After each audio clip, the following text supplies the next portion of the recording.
Last time, we spent a few days in southern Arizona where we dispersed camped in some BLM land, toured around the hoodoos in Chiricahua National Monument, and immersed ourselves in Saguaro National Park. Now it's time to head towards Sedona, but first we pick up Alex and Sophie at the Phoenix Airport, who flew in from New York to hang with us for the next week. We stayed for the week in an Airbnb cabin in Munns Park, just outside of Sedona, where there was still a lot of snow on the ground, even in mid-April.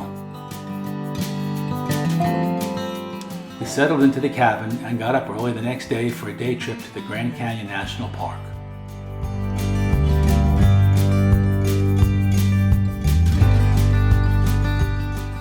We visited the South Rim part of the park and walked all along the Rim Trail, where Rudy was allowed to walk.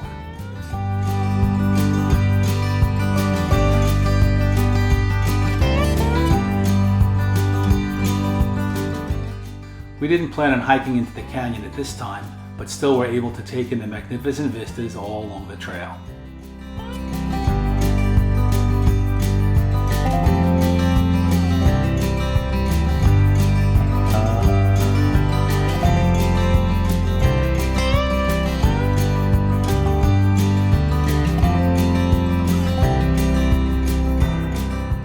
The following day, Sharon and I headed into Sedona, where I finally picked up a good pair of hiking shoes.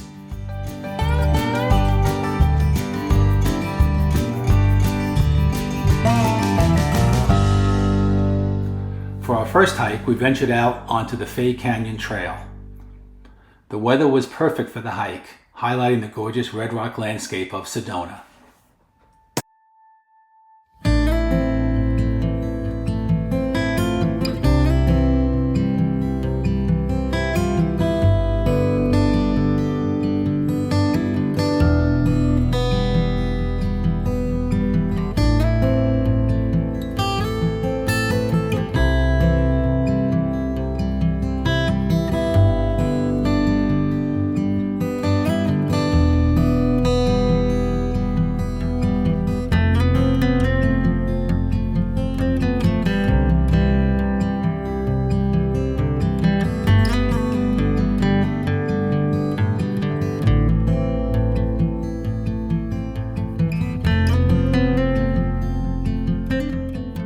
The next day, Alex and Sophie joined us as we drove back into Sedona to hike the Bell Rock pathway to Bell Rock.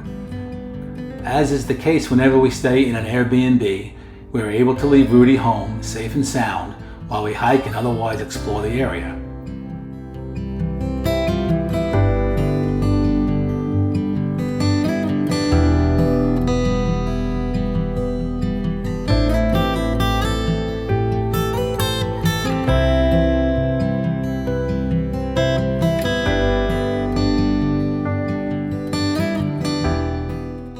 Since the Bell Rock area is supposed to be a Sedona vortex, Sharon brought along several of her crystals and placed them down on a rock in an effort to absorb some of the legendary energy of the vortex.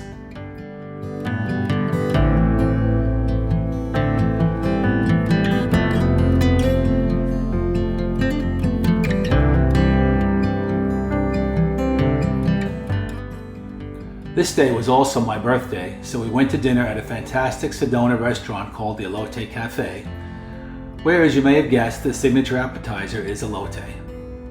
It was so good we could have made a meal out of just that. Our nephew Jake drove up from his place in Scottsdale to spend some time with us, which was a lot of fun. It was great that so many of our family and friends traveled to visit us on this road trip. The next day, we ventured out of Sedona eastwards towards the Petrified Forest National Park. We drove through Flagstaff and then over to our destination on what was the legendary Route 66, stopping of course in Winslow. True to the Jackson Browne lyric of the Eagles song Take It Easy, we stood on the corner, but sadly there were no girls in any flatbed Fords in the area. So we continued on to the Petrified Forest National Park, which also includes part of the Painted Desert.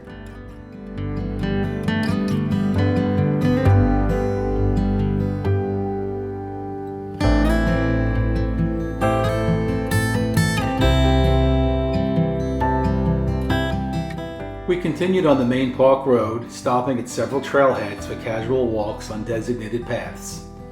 Dogs are allowed in this park, so Rudy was able to join in on the fun.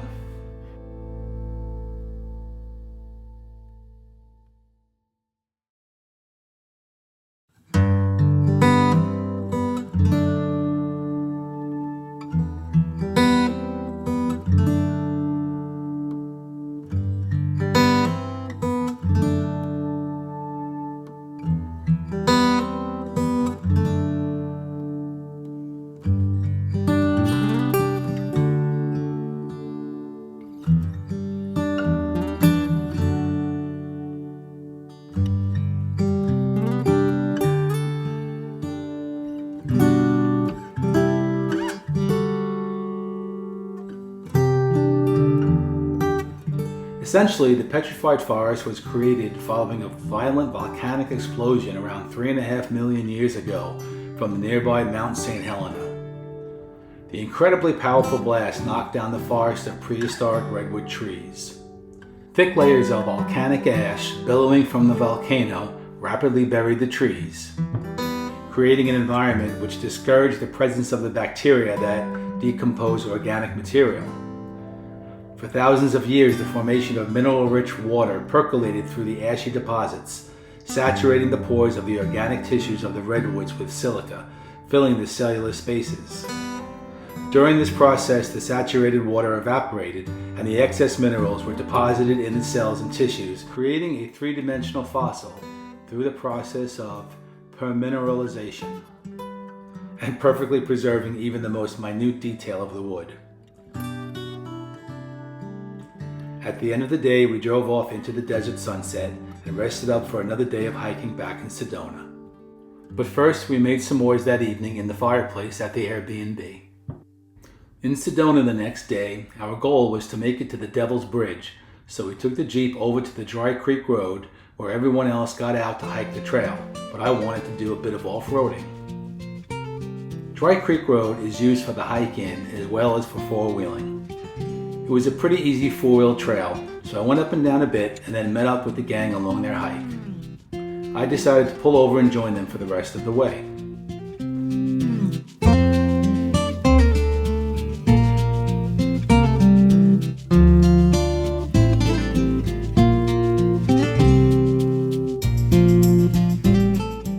As we approached the Devil's Bridge area, it got a little dicey for Rudy, so I stayed back with him while everyone else pressed on.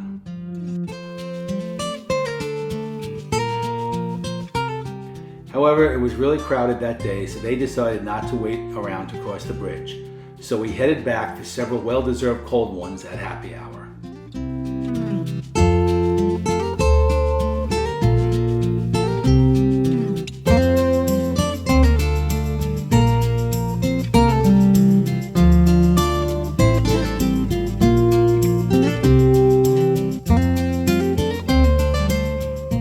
With our week in Sedona coming to an end, we said our goodbyes to our family and got ready to head over to California for the next stop on our adventure, which was camping in Joshua Tree National Park.